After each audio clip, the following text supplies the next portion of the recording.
చివరిగా రైతు బంధు. మొన్న ఏమన్నారు? రైతు బంధును 1 జనవరికి కొత్త సంవత్సరం కానుక ఇస్తున్నాం రైతు బంధు అన్నారు. సంక్రాంతి పండుగకి ఇస్తున్నారు రైతు బంధు అన్నారు. ఎలక్షన్లు అయ్యేటప్పుడు ఎలక్షన్ కాగానే 17వ తారీఖే రైతు బంధు కోడ్ ఉన్నది, కోడ్ అయిపోగానే 17వ తారీఖే రైతు బంధు వేస్తామన్నారు.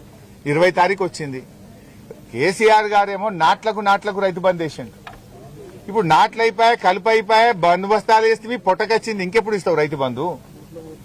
ఇంకెప్పుడు ఇస్తావు? ఇప్పటికే 2 రైతు బంధులు ఎగ్గొట్టినావు. 4 రైతు బంధులకు 2 ఎగ్గొట్టినావు, 2 ఇచ్చినావు. ఇప్పుడు 5వది. ఇది కూడా ఇస్తావా? ఎగబెడతావా? ఇంకెప్పుడు ఇస్తావు? ఎందుకు ఆలస్యం? కరోనాలో కూడా కేసీఆర్ గారు రైతు బంధు ఆపలే. నువ్వు ఎందుకు ఆపుతున్నావు?